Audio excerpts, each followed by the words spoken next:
there, come on in and welcome to the SBP Podcast Mobile Filmmaking.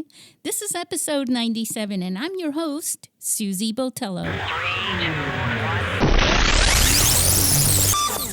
Hey, I know it's been a little bit of a little while since we've had one of our episodes, so consider this a big treat. The International Mobile Film Festival is actually happening this week, just a few days. The very first day actually is April 23rd, which is Friday, this Friday, and you're going to be getting this on Tuesday today. So, yeah, we're getting there. The film festival starts on Friday. It goes through the entire weekend. And the very last day, we will be presenting the awards. Now, everything, unfortunately, due to COVID, has to be online. We're not having a live event again this year. Thanks a lot for the pandemic. I'm being a little sarcastic here. But anyways, I've got a wonderful guest who was willing. You know, this is someone who's also quite busy, not planning a film festival, but this is someone who does a lot of television work as well as film work. His name, and let me tell you something, he actually created a film shot with his iPhone for the International Mobile Film Festival, which will be screening on Friday. So his name is Anthony Bradford.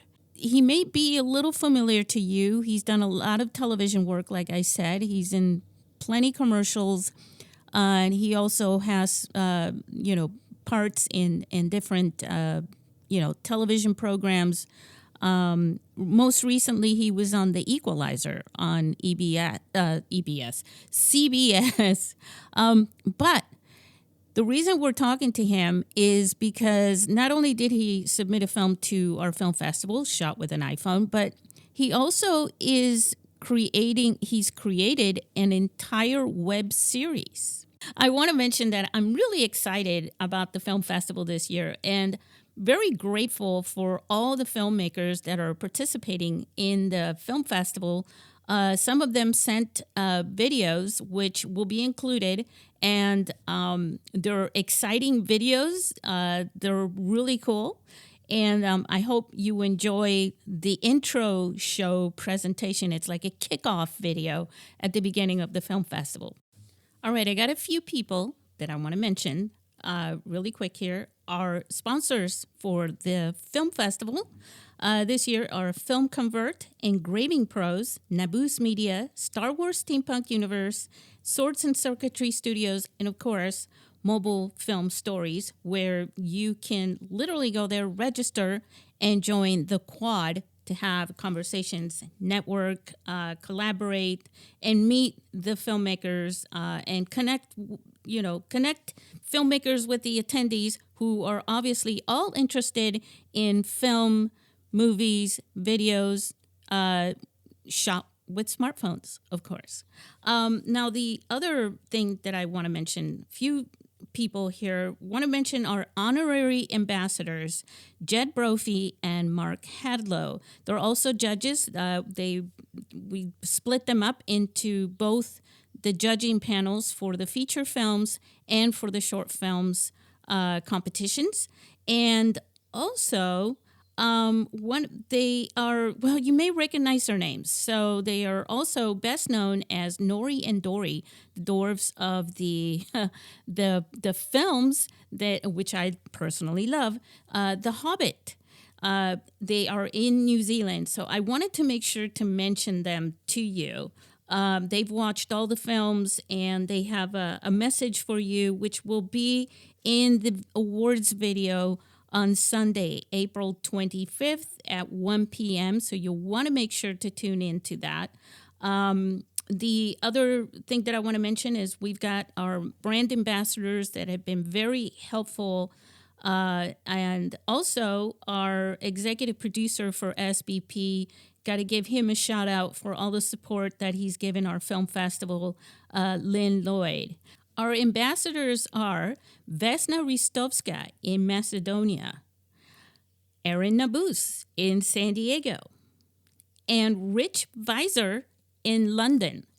So thank you all for everything that you do, helping us distribute and share the word around the world about the International Mobile Film Festival and supporting the mobile filmmaking community. Now, if you guys are ready, I hope I didn't miss anything. I'm sure I did. Just go to MFF2021sandiego.com to get the rest of the information. And I'm going to share in the notes here more about our guest and our film festival, including links to his videos and, like I said, the web series, his IMDb page, and more. So let's start talking to our guest. You're going to be inspired by this conversation. I know you are. And you're going to also get a lot of tips and tricks. So if you are ready, let's go and talk to Anthony.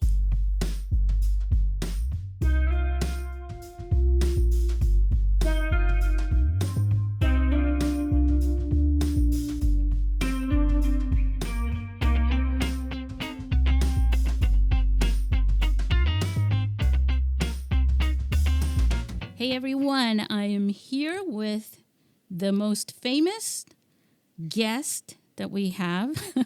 His name is Anthony Bradford. He's famous for two reasons. One, he's been on TV. Two, he's in our film festival this year. He's actually submitted a film and he's been selected, and you're going to be able to watch his film. And I'm going to let him tell you about his film. And I'd like you to welcome Anthony Bradford. Hi, Anthony. How are you?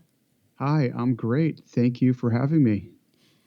So what can we share with our listeners about Anthony Bradford and his latest projects before we start talking about your epic film that's in our film festival? Well, I just appeared in an episode of the CBS show The Equalizer. It's the new Queen Latifah show. I was in an episode, I think it aired 2 weeks ago, and it was just a great experience and a real honor to help bring that story to life. And I also just finished releasing season 2 of my digital series, Love Millennial Style, which was shot completely on the iPhone 11 Pro. Wow. So you're doing a TV series you've been on a series for TV, and you're also producing your own series for doing it on a smartphone. Share a little bit before we go into too much detail about that, because it's really, first of all, thank you for coming on the podcast. You're very busy. And I know that for our listeners, just so you know, we're recording this just a few days before the film festival takes place on April 23rd through the 25th. And one of the things that's really cool is that Anthony has been a part of the mobile filmmaking community for, I don't know, how many years has it been now? Probably, I've known you for probably a couple years online, but you've been at this for a number of years, right? Yeah, I made my first self-produced project, a 30-minute short film. We shot it back in 2009, and it's been on Amazon Transition, it's called. That was not a mobile film, but I've been making my own film, self-producing, since 2009, 2010, and then got into mobile filmmaking 2018, I want to say, when I really took the deep dive in. Nice.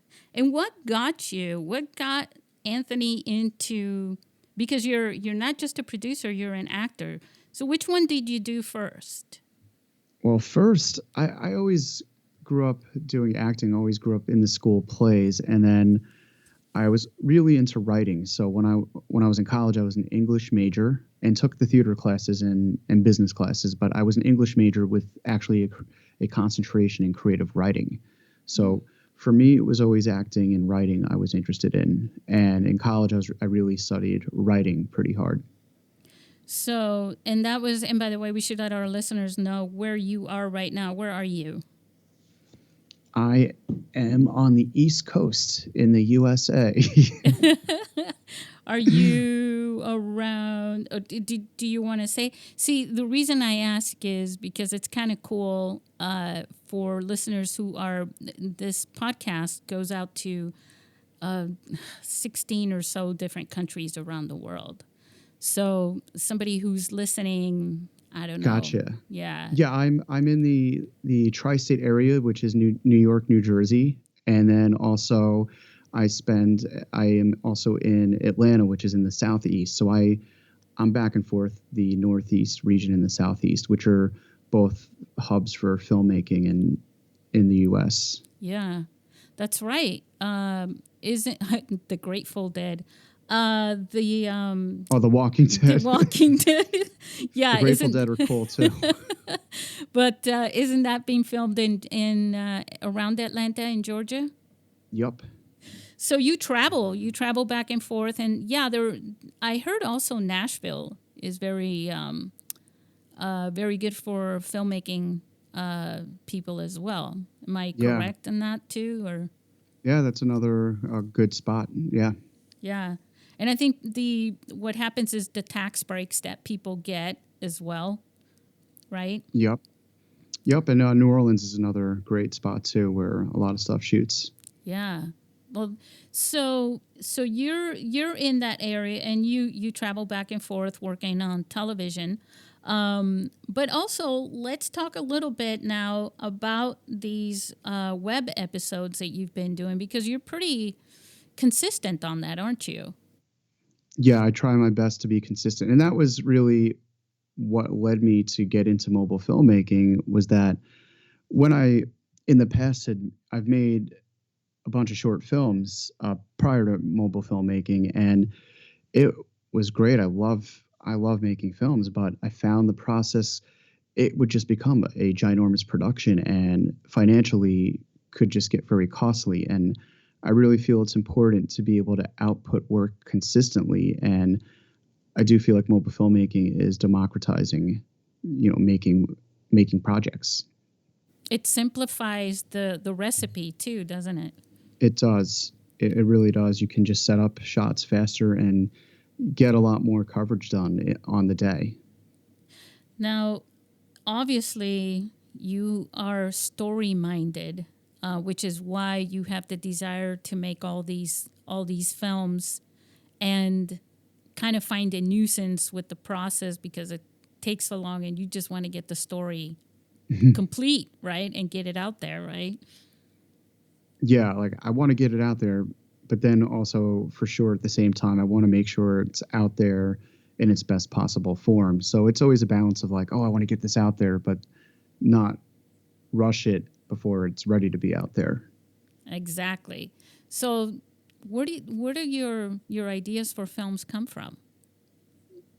Honestly, like I keep a notepad in my car cup holder because I feel like I get a lot of ideas as I'm driving.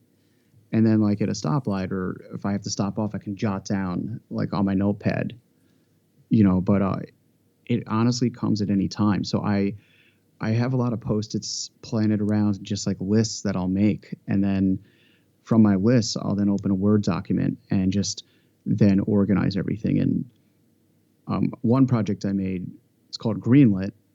That was a TV pilot I made a few years back when I was in LA. And that came from just notes I wrote every day. And then I compiled it into a pilot script. Wow, Yeah. that's interesting. Inspiration, sometimes it's like, oh, I think this would be a cool story to create, whether it's like, oh, let me try to figure out how to use a specific location and make it like a horror story. But sometimes inspiration just comes from where you least expect it, even from like a dream, So I just try to stay open and listen to that inspiration. Oh, most definitely. And a lot of people, me for one, get a lot of ideas, but if we sat down and wrote them all, We just would never get anything done. Yeah. Yeah. I've started coffee sometimes, in the morning to make my coffee, and I'm looking at 1 in the afternoon, and I'm going, there it is. It hasn't even been made yet. It's half there. It's half there. Yeah. Um, so Same. you get a lot of stories, a lot of ideas. You're awesome for being able to actually dedicate yourself to making something out of those stories, and organizing them so that you can go back to them later to create your content, right? So that you can have content. Do you ever blend? Now I'm going deep here, but do you ever blend some of these ideas into, like, you go, I've had 6 ideas for different stories today, but Hmm. now that I'm thinking about it, this could be one story, you know what I mean? That can go crazy, but Yeah. in a way, it forms a really good storyline, right? Yeah, I think I've definitely done that. And yeah, I feel like also I just over the years I have a lot of stuff I've, kept track of or written down, and it's definitely not like I've made all of them. I've been able to make the ones that I feel are feasible to make and that I feel had a good through line. But again, going back to the point of why I got into mobile filmmaking, I was, you know, hiring lots of crew on my independent stuff and loved working with everybody, but it could just add up. And so I had to take a little break for a bit, and I started getting like this, but I kept writing down ideas. So I feel like I had these backlog of ideas. And then by getting into mobile filmmaking, I was finally able to really dig in and create from all the material I'd been just thinking up and like in having in a documents for years. So share with us, since you've made all these films, maybe one film that stands out that gave you something that really inspired you before you made a mobile film, that really inspired you and said, "That's it. I'm going mobile." Okay, so a film where it's like, okay, this was a great experience, but I want to be more nimble. Yeah. Well, a recent film I made, it's called Cellular. If any of the listeners are fans of Black Mirror, Cellular would be right up their alley. Cellular is about somebody who, and I made this back in 2018, so prior to everything going on, but it's about somebody who on the outside looks like a social media influencer who has it all, but he's actually this guy who is quarantined against his will in his living space, and he has to get a certain amount of likes every day in order for food to be released. Everything in the apartment's fully automated, and his Wow. phone, or like basically like the Siri, imagine like the Siri operating system is like in charge of you. Oh my God. And so that's yeah. That's a And great so idea. I shot it over 2 days. I had a small but nimble crew, and I had a great experience doing it. But I just remember being like, I want to be able to make. What if I want to make 10 more of these? I don't want to have to save up for like another half year. And I just started getting, getting in my head like, okay, maybe I should check out the mobile filmmaking where I can create or continue a story and not have to worry about as long between the setups, and it can get more pages covered during, a day. And also one of the things, I mean, that's like a sci-fi movie, Yep. and a lot of times sci-fi movies, people think they have to have a lot of special effects or something like that, but they really don't. It's more Oh, about the story. no, I mean, even a big movie like Inception, obviously there's big special effects, but when they travel to different, dream states, or you've seen the movie, right? You're Mm-hmm. familiar with it. Yep. When I they make the lived it. jump. No. Oh yeah. When they make the jump to the different dreams, it's all just on an edit. It's a cut. Like, when they go from one world to the snow world, there was no special effect. It was literally just a cut. And also, they did some trickery there with Yeah. the camera movements and things like that, in rooms. Um, Yeah. I remember one of the interviews that I had with one of the filmmakers from 2019. He's been on our podcast. He was one of the judges last year, too. Stephen Palmer Peterson, and he wrote Assimilate, it's kind of a little bit like Body Snatchers, but more modern, with two teenagers who are YouTubers, basically. And I watched that film and I was really impressed with this one scene where the trailer starts rolling down this thing. And I said, man, that must have been crazy because I've never seen a scene like that before, Wow. where the furniture and everything's just flopping around with people in it. And he said, oh, yeah. And he told us how that was made and how they made that happen. And you're going, well, technically, I mean, it's really about knowing the right people. They made it in a small town and they got the collaboration from everybody in this town. That's great. Yeah. And sometimes, just things like construction trucks and things like that can help you create an awesome scene without having to rent Universal Studios. And, Totally. that can be very expensive. Now, that film right there gave you the opportunity to, really inspired you to go mobile, right? To create something on your phone. And that then was also go ahead. That was also the first film I directed solely that I had usually brought on a director, and the usual person I was going to go with, she could not travel to. I shot this in Atlanta, and she was pretty far along in her pregnancy, so she couldn't travel or anything. And I remember she was going to direct it, and then of course you know how it goes. You think you're going to shoot something sooner, and it just takes a little longer to, get everything organized. Right. And so I just okay, I'm just gonna have to do it myself. And that's also another reason why, because I directed it, and I'm like, okay, I really got to understand more of what that entails, in terms of telling the story directing wise. And that made me realize, I can do this with the phones too, because it's about the story first. Great gear, of course, is amazing to have, but there's a lot we can do with these phones because it's about story. I so agree with you. I think the listeners in this podcast know that I do. I think it's pretty obvious.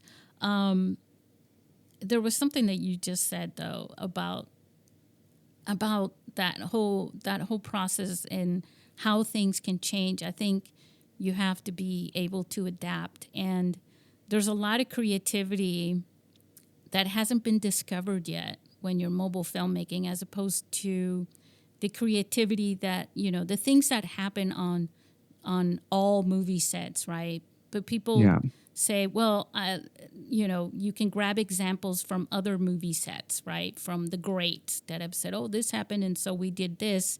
But in mobile filmmaking, there are not that many.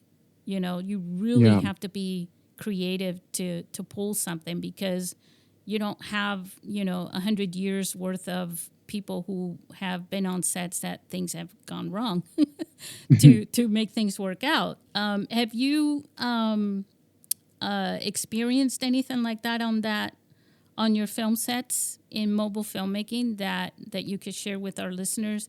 If this ever happens, this is something I discovered. Well, what's great about using something like your cell phone to film is, for instance, in one of my web series, Love Millennial Style, I've made 15 episodes over 2 seasons. One of them, I think it was called Workout Couple. It was about a workout influencer couple. We shot some scenes in my car. And that's what was great about using the phone. I could position it on my dashboard and get a cool point of view angle of us, in the driver and passenger seat. Well, it was a hot day outside, and thankfully, the last take, it still got it, but the phone literally overheated and turned off, and somehow it got the take. Wow. You are very lucky. So that's something I didn't anticipate. I'm like, wait, these can overheat and just turn off if you don't properly keep it cool and shield it from the sun. So keep that in mind, listeners. Yeah. And also they don't work well in freezing weather either. I mean, if you read the manuals, which there really aren't, but there's always the warning, the little warning label on these things where it says, don't operate this. This will not operate under these conditions, like extreme weather conditions. But there's things you can do. Also, you can, Yeah, you know, there's things you can do. I would sort say of. with depending, if you use one of the shotgun mic plugins with the phone, Yeah. um, it's always good to put the phone on airplane mode. When I was Mhm. first, getting used to filmmaking in this fashion, I definitely was getting feedback on some of my takes. And that's what I'll say. I did a lot of just because it's a phone. I don't know. It's not like it costs money to on your own just do test shots. I did a ton of like before I'd film on the day, I would just do a ton of test shots and just try to act everything out just by myself and to make sure. And then I could put it into my editing program and listen back and be like, okay, why am I getting feedback? And then Google, okay, oh, phone needs to be on airplane mode, and that'll help cut off, I think, the Wi-Fi signals that I was using the Rode Video Mic Me, which I love, but you want to make sure your phone's on airplane mode or Wi-Fi is off.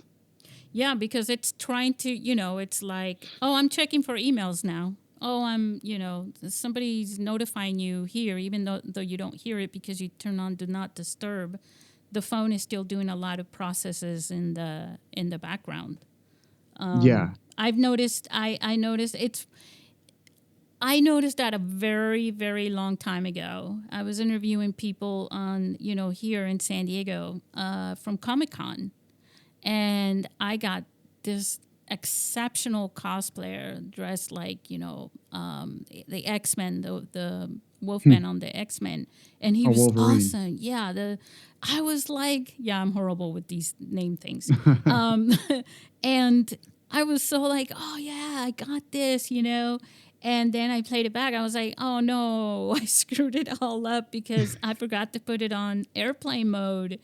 And so I started to stop being so, nervous about, oh, I'm going to capture this. Oh, I'm going to get that. And make it a habit of always putting it on airplane mode. You were Yeah, just talking about microphones. So right. let's talk about that. Let's talk a little bit Sure. about audio because I think your films, the ones that I've managed to see trailers and things from, you have outstanding audio, Thank you. and they say it's half the picture, but to be really frank with everyone, not Frank the guy, but honest. Um, and audio is more than half the picture. I mean, it really can blow your whole picture if your audio is not up to par for Yeah, the listeners, right? So yeah. I'm going to give you the floor now. I want you to talk to everyone and convince everyone how much they should focus on making sure that you have great audio. It's very important, extremely important. I mean, if you have the money, it's always best to be able to hire a sound mixer for on the day of filming.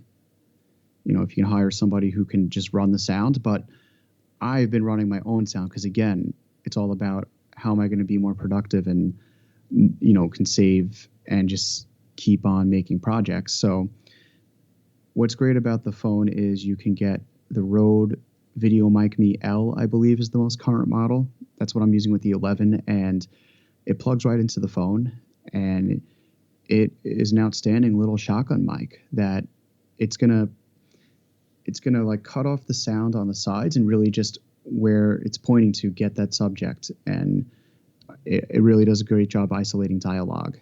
My whole thing with audio is also you should always be recording it two different ways at once, if that makes sense. So we Mm-hmm. have the shotgun mic on the phone, and then what I do is I have a Zoom H1N, and I've sometimes just planted that below myself or the other actor just to have as a backup.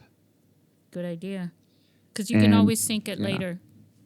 exactly. And that's the other thing with my mobile filmmaking. I don't use a clapperboard. I just do it because I'm the one editing it. So I'm the one dealing with whatever mess I make. Like it's fine, you know. But I do a verbal slate and then I just clap myself. So I'll just say, okay, this is master shot of whatever beat of the script it is, whatever scene it is, and there it just makes things move faster. It's one less thing to have to worry about somebody doing the clapperboard. but you can clap your hand yourself because the whole point of that, like you said, is to sync the sounds. Right. And I have my old phone is an iPhone 6, and so I record with I record the picture with my iPhone 11. You may notice in some of my Love Millennial episodes, I'll always wear like a flannel shirt or a t-shirt with a pocket, on the chest. And what I do is I take my iPhone 6 and I put it upside down. I put it on record, like the recorder app. Yeah. And then I use that as a lapel mic that is hiding in plain sight. Yeah, A lav mic, I mean, yeah. a lot of people don't realize the memo the memo app on the Yeah. iPhone captures some pretty amazingly good sound. So that's what actually the film I have at Raider of the Last TP playing at your festival. I use that to great effect. I use that trick on my film that you got. Oh, very cool. Now let's talk about that. Let's talk about that phone. I mean that film. Phone film, yeah. Yeah, the phone film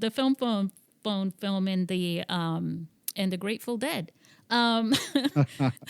So let's talk about that a little bit because that's one of the films that's going to play at the film festival, and it's a great little adventure that you go on. Why don't you share a little bit about the I have to say I like how you set that up in the beginning, because also I think it helps that you're an actor, because your character goes from, I mean, you're a teacher, right? And Yeah. so it goes from this teacher, but very studious type teacher, very serious guy, and it's just all very very Indiana style. So go ahead, just share with everybody what Sure. it's about. Well, it's a parody of Indiana Jones, which is one of my favorite movies, and it's about a college professor who.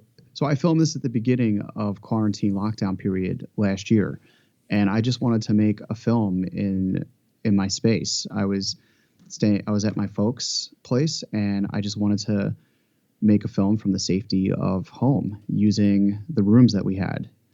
And I'd actually, speaking of old ideas that I went back to, I don't know if you remember, but Doritos and Pepsi, Yes. for the Super Bowl, remember how they'd always have like people could make their own commercials and win a Those contest. contests, yep. So I was so amped up. I'm like, I'm going to do an Indiana Jones themed one. And then I was like planning it out. And then they just stopped doing the contest. So I had in my head wanted to do an Indiana Jones like tongue in cheek sort of thing. And then I realized, okay, I'm just going to make a plot around a guy who, because this was during the time where all the stores were running out of toilet paper. So this is about like Indiana Jones. He's he raids, he's an archaeologist. He raids places, what do you call it?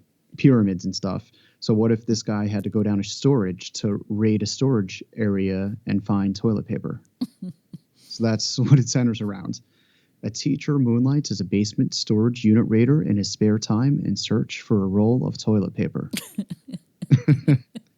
But you made it so serious. And I mean, like I said, the whole setup, it's like, oh, it's gonna be interesting, And you also did good the lighting. And did you color grade it? What did you do? Because the whole setup from the beginning is pretty cool. I used a tiny bit of color grading, but what I did was I have these softbox lights. You like, for the listeners, if you go on Amazon or any analogous site or where you could find film gear, you can get like softbox lights for under $100. Like I think these were $60 for the ones I got, and I've had them for a few years. So a lot of times with my setups, I'll just get the softbox lights and maybe I'll further diffuse them with a sheet. And that little bit of light just really helps the picture so much. Yeah, it gives it that cinematic lighting, because lighting is also very important, I obviously. I do some color grading. I use Adobe Premiere for Oh, my good. Yeah. editing.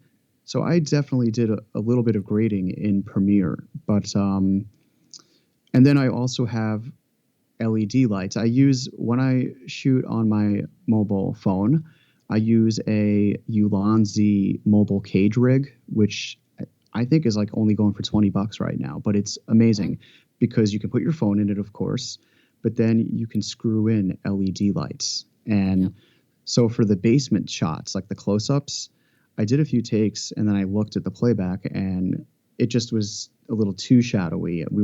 I just wasn't getting my like full face because I needed that expression, when the like the twist joke at the end to see the No, shock. don't say it. Don't give away your movie. Now you'll have to But know what it is. no, right? Like, especially now after the big interruption.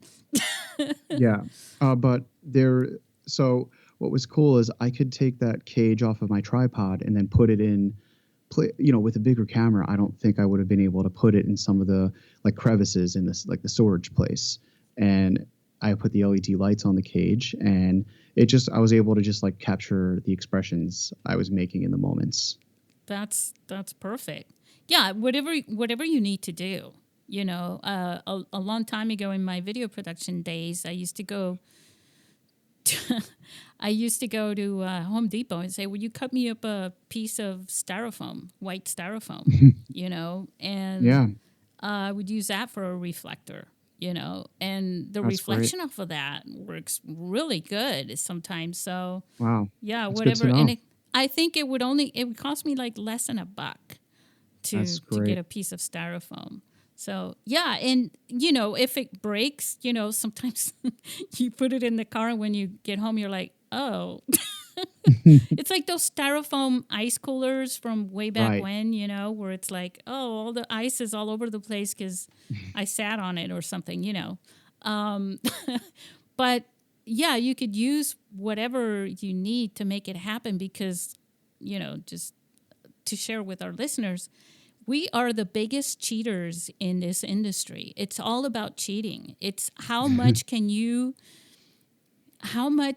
big can you make this look and to achieve your goal, right? Yeah. With the least amount of effort, really, and Yeah. cost and time. Yeah. So And learning how to like do my own editing, that saved a lot of time and money and also can get the vision the way I want it to be at the end of the day. Doing your own editing. And so speaking of sound also, yeah, there's the capturing of the sound two different ways for safety. But another way that I'm able to spruce up my sound is through another Adobe program. It works in tandem with Premiere. It's called Adobe Audition. oh yeah. And like for the listeners, when you do a take and you're doing like your usual take, whatever, either in the beginning or the end, let the camera roll a little bit more in silence because with Adobe Audition, what you can do is you can take what's called a noise print, which is just not even a second, but just like a little space. You can like capture that noise through the program, and then you can do hiss reduction. You can do pop reduction, but you need like a clean, almost like what do you call it? I don't want to say room tone, but you need like that room tone silence to be like it's hard to do those tricks when like there's Mm-hmm. dialogue under the sound. So you're usually able to find pauses naturally in the dialogue to do that post-production sound editing, but just like having a little space in the beginning of each take before calling action, like silence, that'll help you in editing. Yeah, there's the when you're calling it as a director, sound is rolling. They say rolling, and then you pause for a few seconds, and then you go, okay, Yeah. action, and it's the same thing at the end. Even though it's not said, as soon as they say cut, the sound usually keeps rolling for a few seconds, anyways, and so does the camera. Yeah. It's one of the things that I've had to struggle with in editing when I get videos from other people is they'll record something right from the beginning and then cut at the end right off the bat. And I'm going, shoot, because I can't put transitions in between Right. those things sometimes. I have to do, freeze, the keyframes. But when people are speaking, those don't work very well. Yeah. So in the film days, one of the terms they used to use was leaving heads and tails Hmm. to the footage. And it's just, it's something that still remains even in the digital days. But yes, so sweetening the audio in post production usually is the last thing you do that you want to do, because every time you make a change with the video, you have to go back and redo the audio anyways in Oh your yeah, yeah. editor. Yeah, after I have the picture cut, then yeah, exactly. I'll clean up all the audio. And that could So take it's hours. So, if you don't know that, you guys, we just gave you like $1 million worth of advice. it's honestly it's yeah, there's like assembling the picture cut, which can take time, but it doesn't feel as long because it's like you're like putting together, you're like painting the picture. The cleaning up of the audio, it can just feel like very monotonous, but it's super important, and I feel like it's the longest part of the process. Yeah, it is. It feels like it, Yeah, and that's what we call it, sweetening it, because, what a better term to call something so devious. but it's It worth it though. it's very, very worth it. I mean, audio, like I said, makes such a big difference with everything, and it can really turn people off. Yep. And again, even though the story is everything, you want to keep people engaged, right? Yeah, and I've seen projects where just at other festivals and whatnot that they definitely recorded and captured good audio, but then in editing, they either have the background atmosphere track too loud or the background music too loud. I'm like a big stickler with that. Yeah, Like, the ambient sound. yeah, the ambient sound or just even if they have a music track under the dialogue, whenever it's like way too loud and it's drowning the dialogue, It's it just takes competing. it. Yeah, that's so that it's little things like that that can make a big difference. Yeah, you're supposed to kind of keep the music track. I mean, I used to work in a lot of promotional videos and stuff like that, and I know exactly what you're talking about. When the music track or something is way too loud, it's like it really does Hmm. compete. And it's also like if you have singers. Now we're really going to share some advice with our listeners here.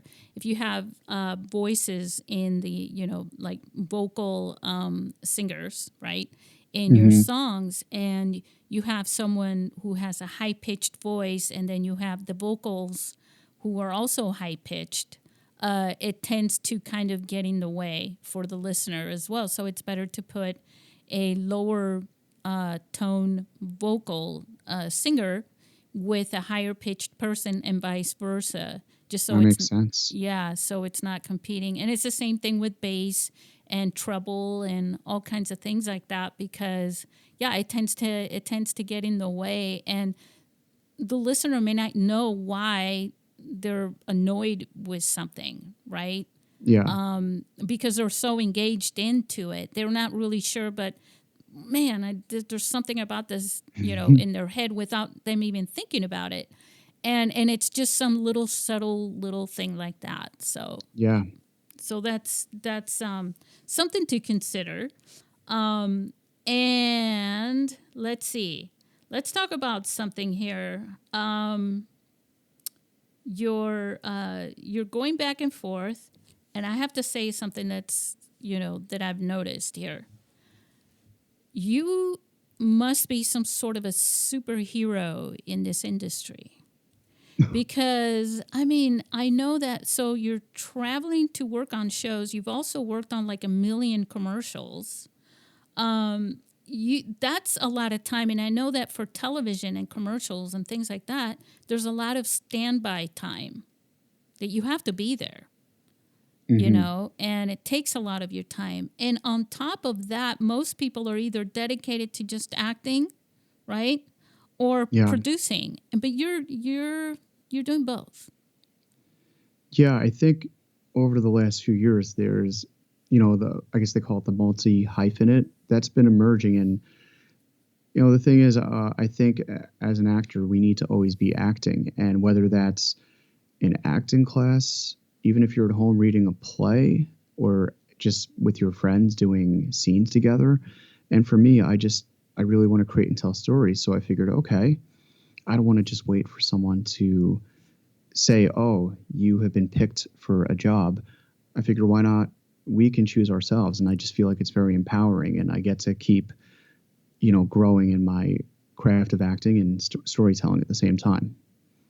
That's the best thing to do. I always encourage the actors that I know, to create their own films. I mean, look, there's people, you remember, how many actors are also producing, right?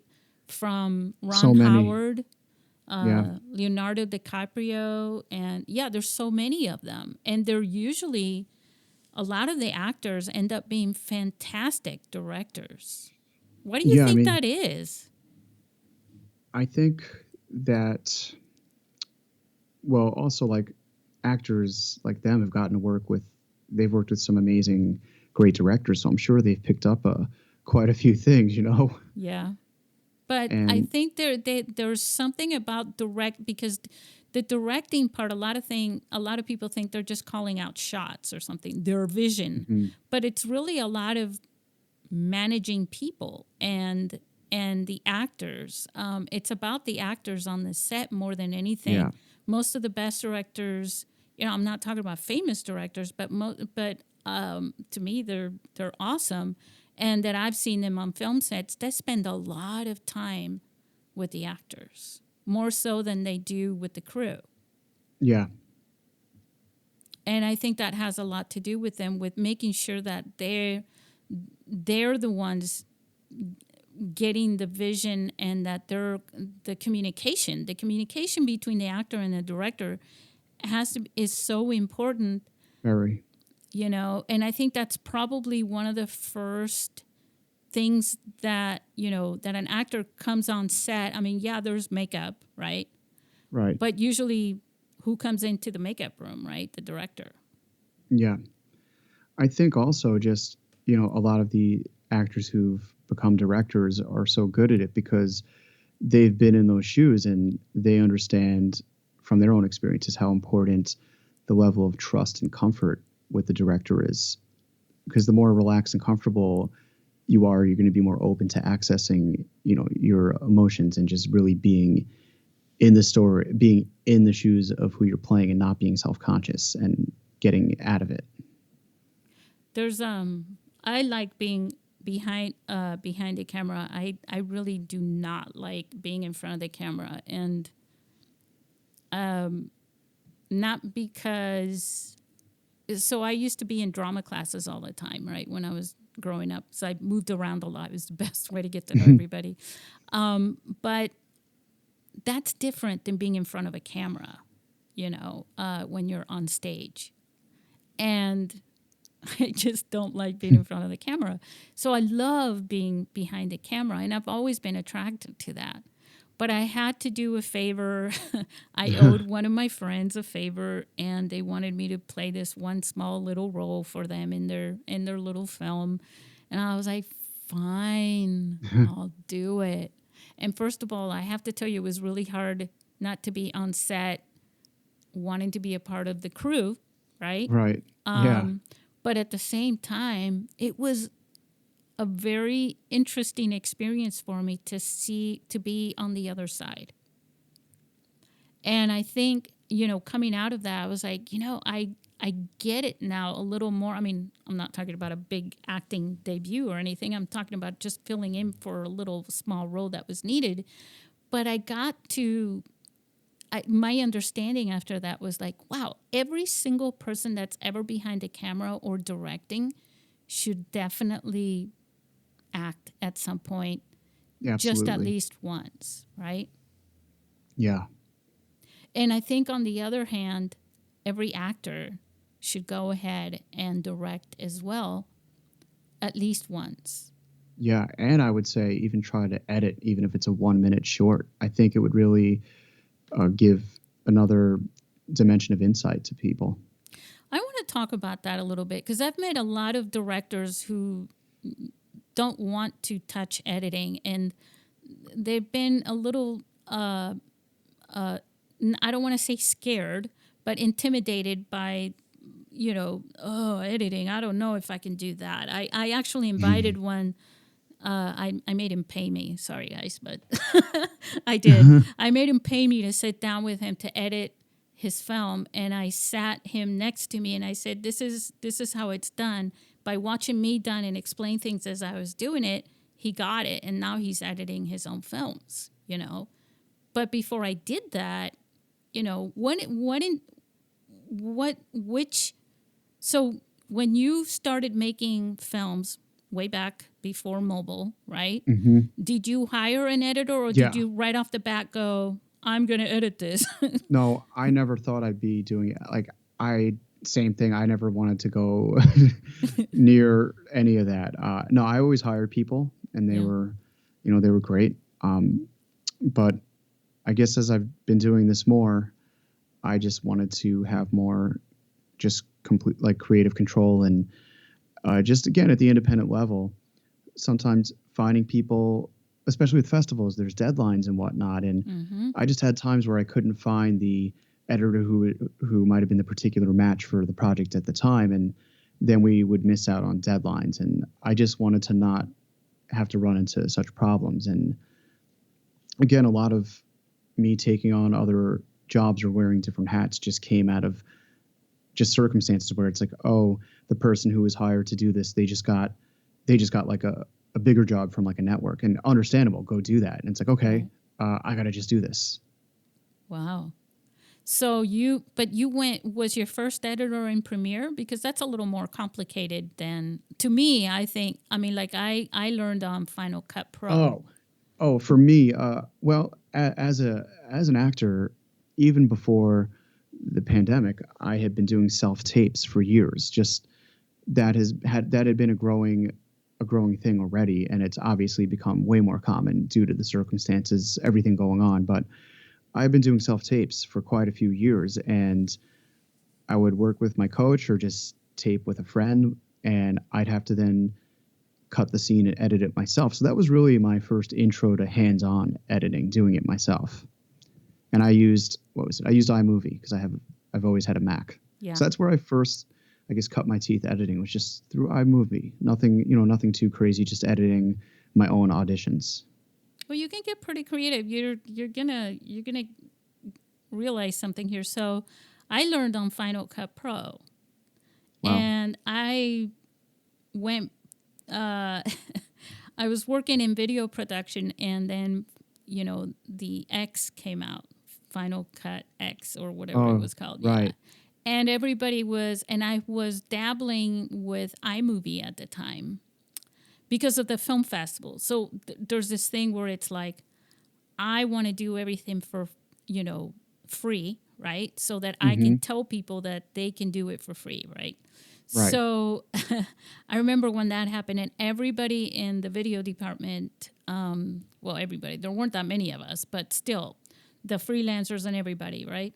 They came in and they were just bitching about this whole thing, and because you couldn't take old Final Cut projects and season them again and again and again. You had to start creating new things, and they were complaining that Final Cut X basically looked a lot like iMovie.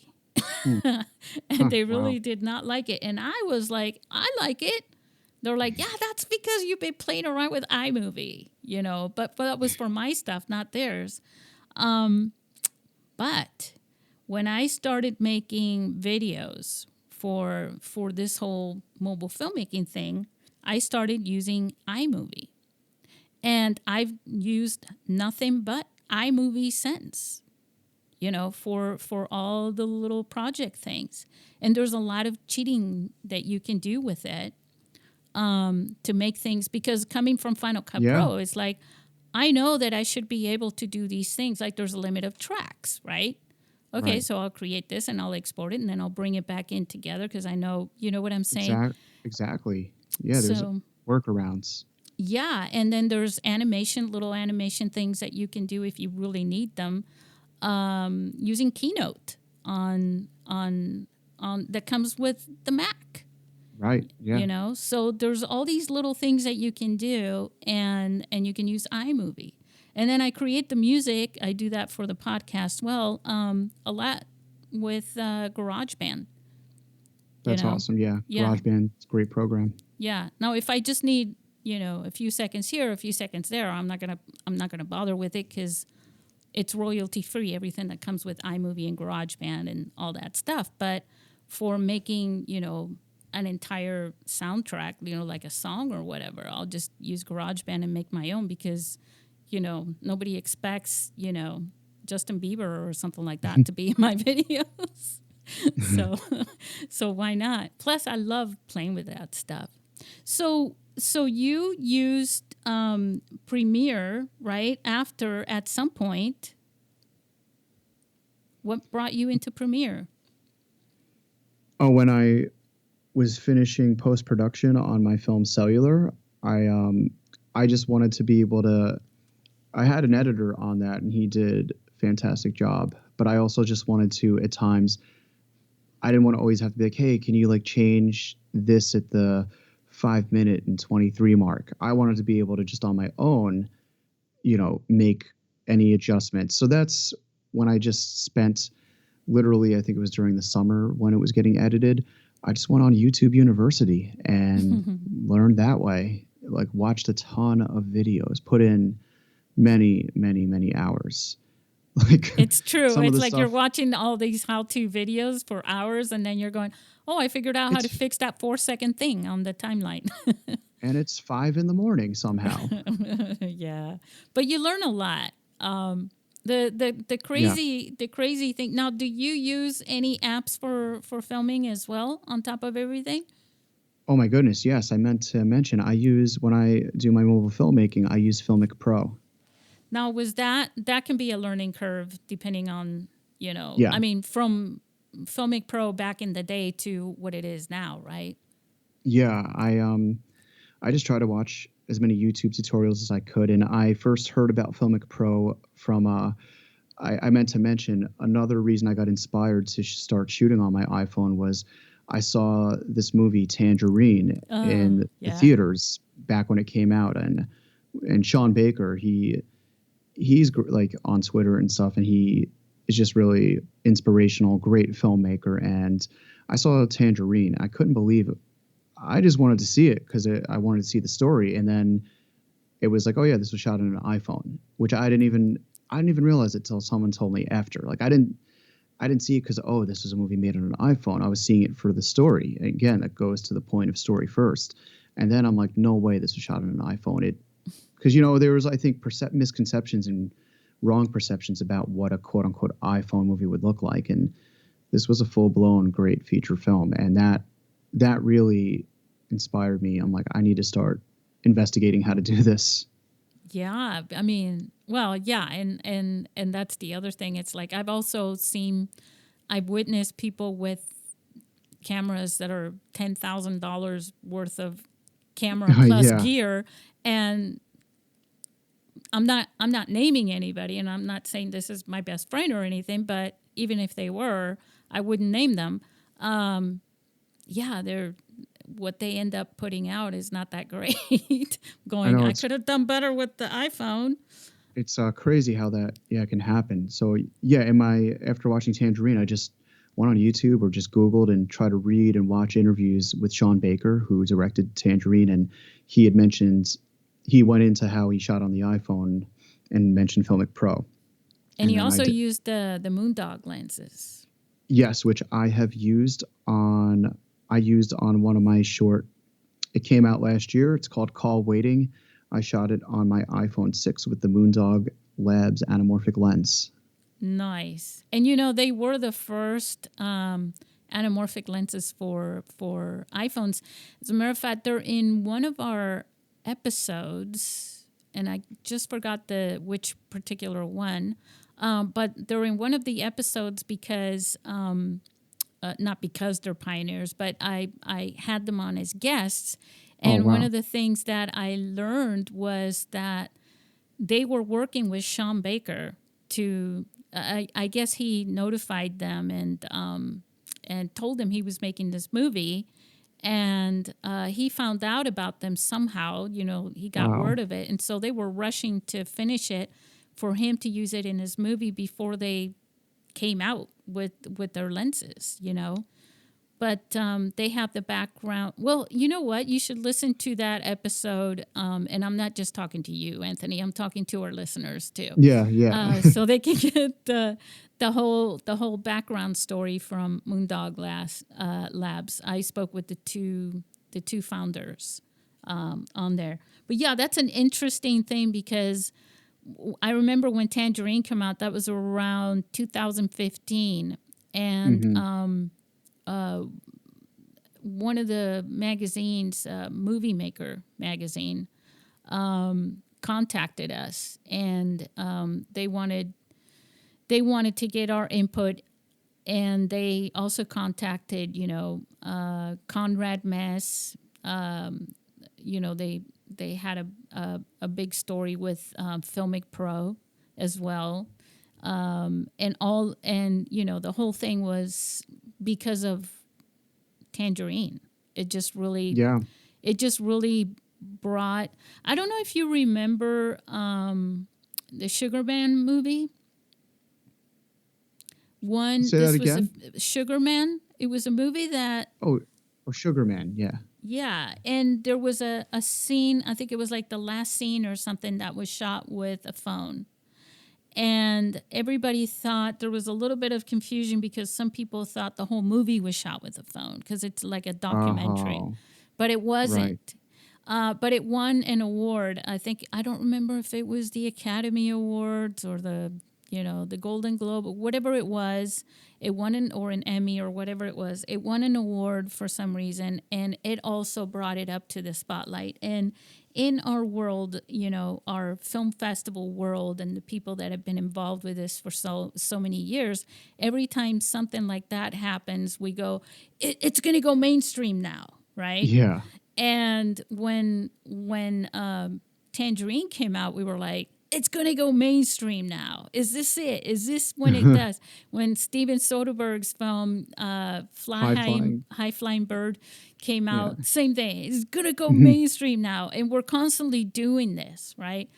But maybe it's not about it going mainstream, because maybe that's not what it's supposed to be. Maybe it's a parallel alternative for independent filmmakers.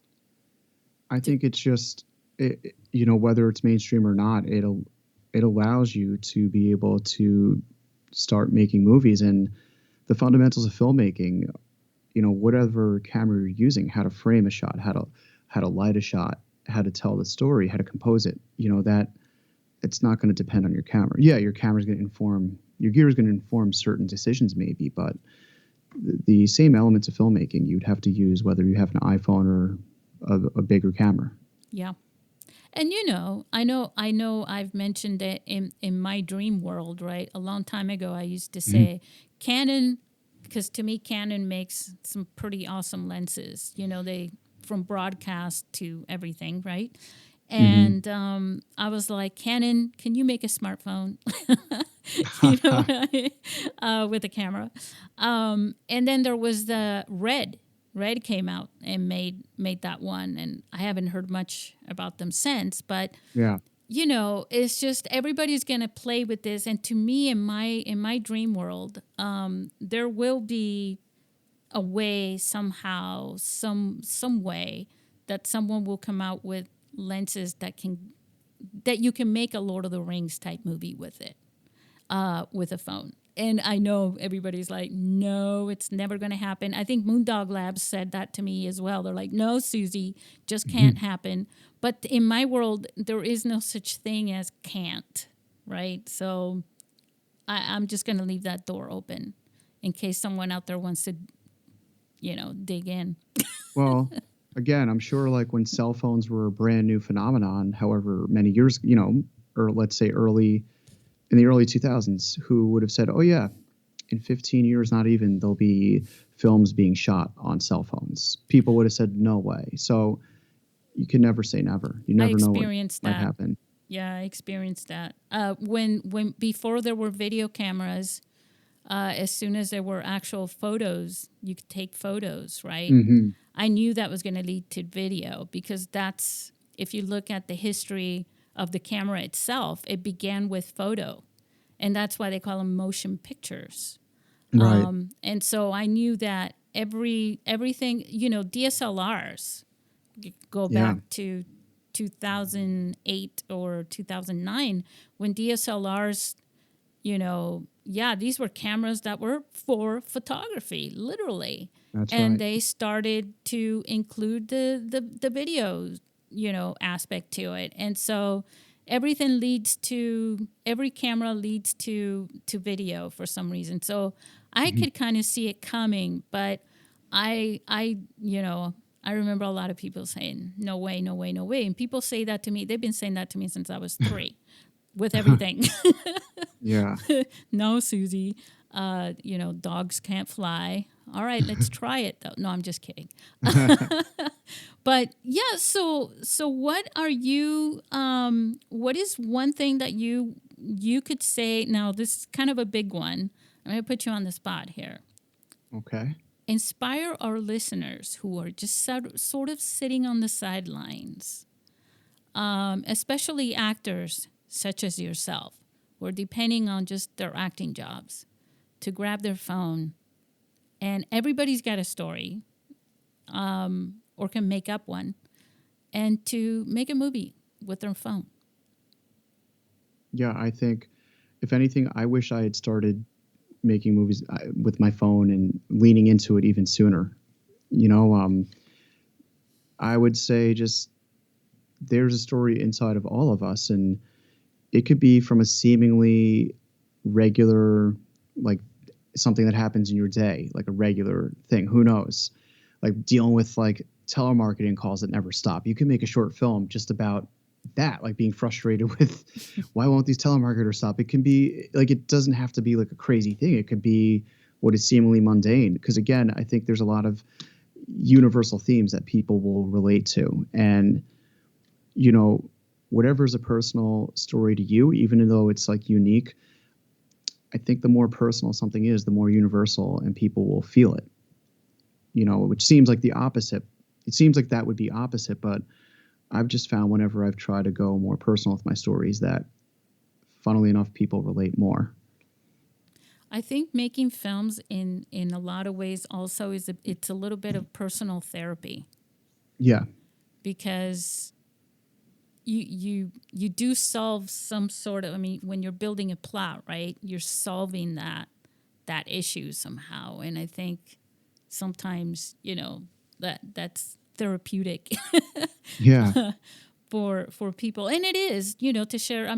People pay hundreds of dollars to go sit in front of a psychiatrist somewhere and share stories, right? And their frustrations and things like that. So save that money and use it to make a movie. I would just say to people, whatever story you have to tell is worthy, and don't worry about critics or what people might think or say, because those who are getting stuff done are never going to be criticizing you and will respect your action and efforts. That's something some of the greatest directors would probably say as well, because they've come out with, Close Encounters of the Third Kind, right? Oh, yeah. Classic. Wow. Yeah. Right? And just imagine back in that day, Steven Spielberg, right, saying, I'm going to make a movie about a spaceship and these 3 little hills and this guy going crazy over trying to figure that. That's an epic film. It's epic. It's an amazing film. I love that film. Yeah. And I also say, share, like, if you have people you want to, like, say you write something and you want to get notes from like a few trusted people, of course, please do that, of course. But I think it's better than to be like posting or, oh, I'm going to make this, I'm going to do that. Just like do it. Because it's almost like, and I've only say this because I've definitely done this where I could talk about doing something, and then by the time I go to do it, it's already the wind's out of my sails because it's like talking about it gave me like a false sense of victory, and then I didn't do it. So I just feel like, you know, just do it. I totally feel you. I think social media, in the film industry, you're supposed to not talk about that stuff. You're supposed to kind of, part of the whole thing is you don't share what you're working on, and then just kind of do it. And then once you Yeah. got it in the bag, then you tease it, Yeah. you know? But I think, I think social media has done that. And you're right. You just get out there, and especially with a phone, my God. I mean, you could say, I'm working on a project, and Of course. Yeah. Yeah. anybody who's got a futon, or I need a kid's, creepy doll, or whatever it is you need. You know what I'm saying? Right. But outside of that, like, I don't know. I mean, I think that's also subjective. Some people will say, no, this is how I get motivated, by the comments and the reactions from other people. And But that's fair. I think Totally. like That's you. totally fair too. Yeah, That's I totally think fair like you. too. Yeah. At the end Yeah. of the day, everyone knows what works for themselves, and that's like totally do whatever works for you, of course. Yeah. But I'm kind of on the same thing that you are, because I'm that kind of a person too, where I'd rather just do it, and I can hold back. You know what I mean? Yeah. Now, last thing, and then we're going to put this one to bed. All right. When you are on TV sets, television, like Hmm. on that, the Equalizer set and things like that, you get to have conversations with some people in the television industry. Do they Yeah. know about what you do, that you make these mobile films? And if they do, what's their take on it? Oh, yeah. When like my fellow actors in the scene I was in the episode, we between takes, we were able to just chat a little. And one of my co-stars, we were just getting to know each other. Really nice person, and I was just saying what I do when I'm not on the set and making my own stuff. And I feel like any actor I've ever talked to, or vice versa, that's making their own stuff, there's always been a positive response and like, hey, that's great. Keep at it.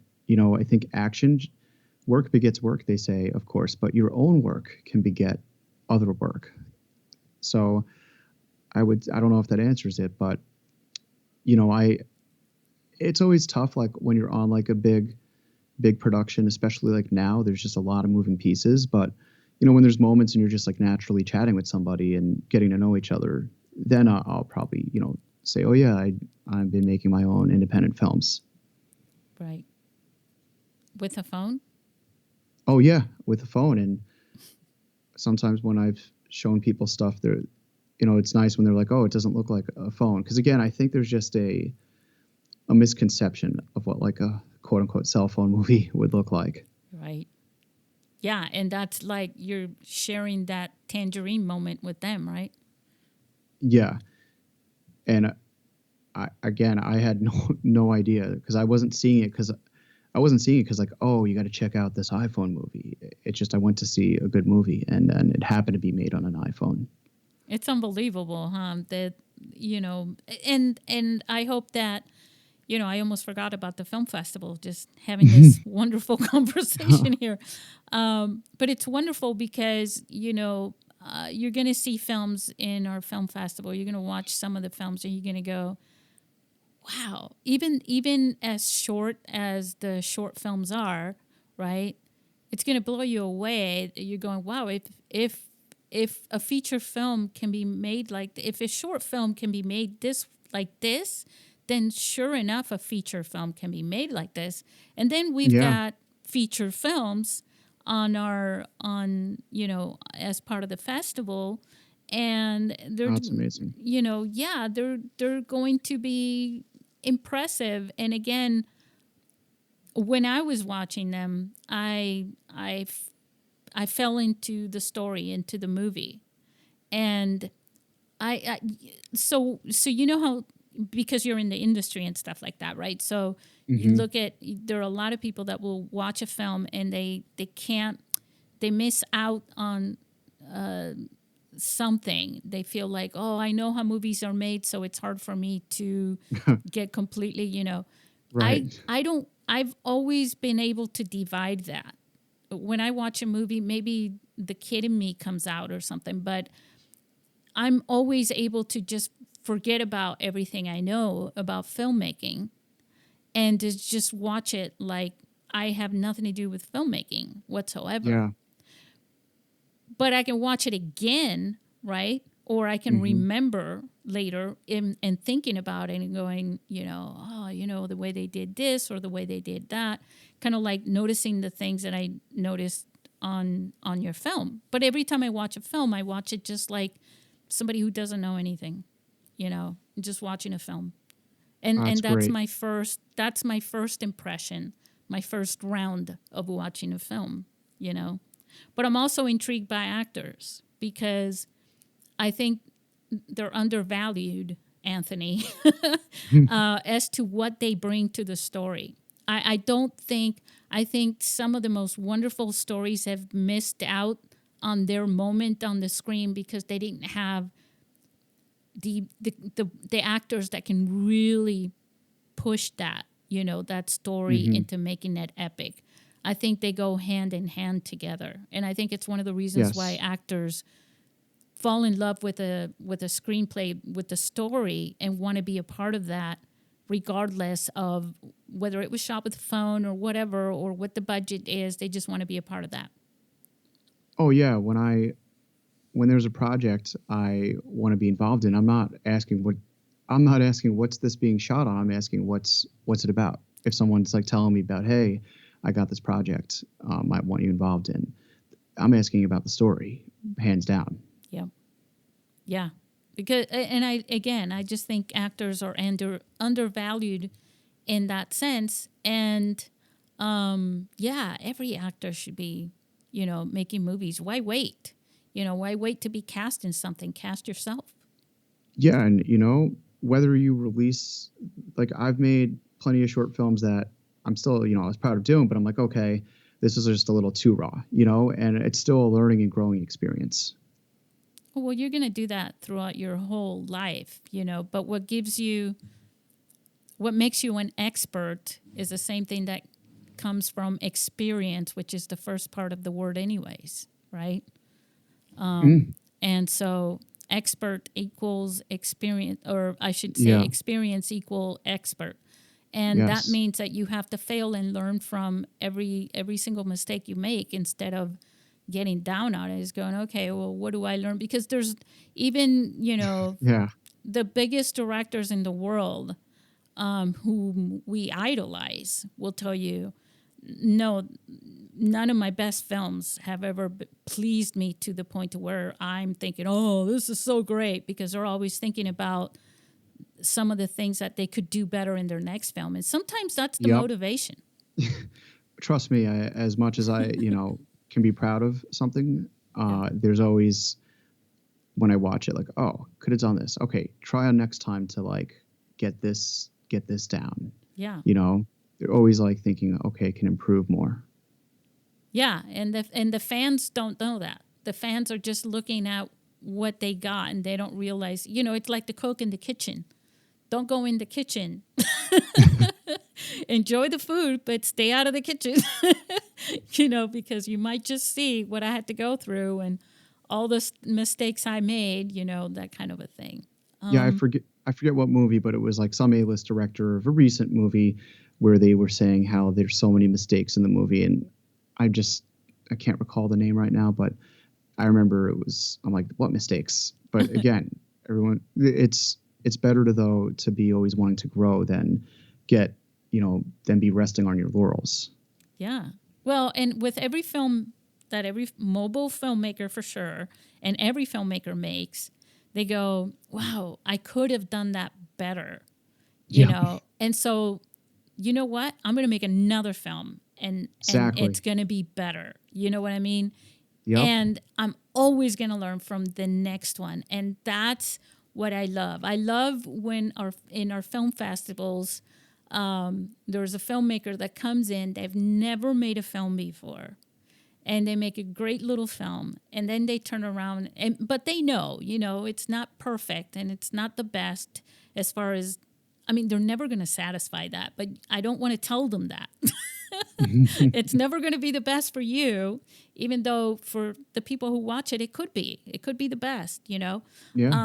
and they're going to keep at it and make more. But there's always a lot of filmmakers who make a movie and they'll never do it again. It just, they can't grasp that.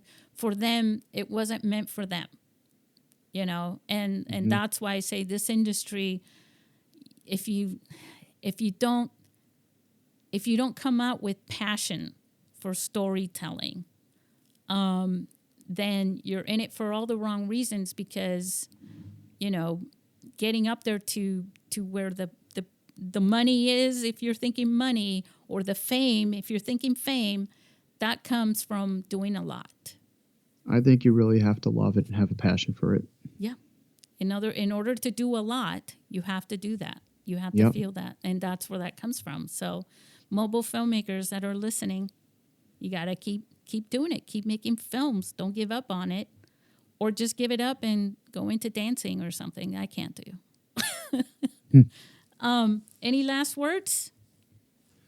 Well, I would like to thank you again for having me, because I know you're about to be very busy. You have been busy, but you're about to be very busy with the festival. And I would just say to my fellow filmmakers that just go for it.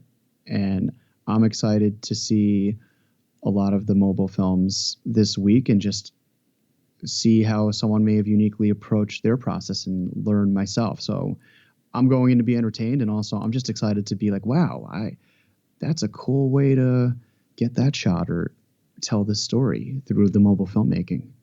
Definitely. And you never know. You may have to reach out to some of these filmmakers, and that's what I'll miss about the live event. Will be, hey, how did you do that one shot or whatever? But at least we have the quad, which is like our virtual lobby networking collaboration area. What is your next project that you'd like to mention here? We're going to put links, and I'm going to do, write an article and share the links, share some of the trailers and things like that. But also on the show notes for the podcast, I'm going to share some links. And right at the top there, what's your next project? Oh, and I also like to say to the filmmakers, because the links will be there, they can you'll put my Instagram, I assume. Oh yeah. They can always message me if they have questions or anything as well. I wanted to say, but as for my next project, I'm again going back to not liking to talk a lot. I just get a little superstitious, but I wrote a feature film script a year ago, and I've just been revising the script. But my next goal is to make my next goal, or I should say my next project, is making my first feature film. Oh, that is awesome. You probably shouldn't have told me that, because I'm going to tell you right now, you better submit that to our film festival. Oh, of course. So that's awesome. That's awesome news. And we will definitely, where can they watch? I know you have a lot of your series that you do on Instagram. Yeah, they can also, I'll make sure you have the link, but my YouTube channel, they can go to Priceless Productions. You have that's also on Amazon too, right? Yes, so Love Millennial Style is I have it streaming on Amazon and YouTube. And more of my work, just other of my sketches of mine, are on my YouTube that have been shot on through mobile filmmaking. Well, I can't wait to come back to you in about 6 months to a year, while you're making that feature film. And also, who knows, maybe we'll see you in San Diego too, hopefully. That would be great. I really like San Diego. It would be nice to get out there again and visit. Yeah. And all our listeners, come on down as well. All right. Thank you again, Anthony. Hey, thank you so much, Susie, and I will be in touch this week. And thank you for your time, and thank you everyone for listening. And have a great evening. Say goodbye to our listeners. Bye, everybody, and go and make your films.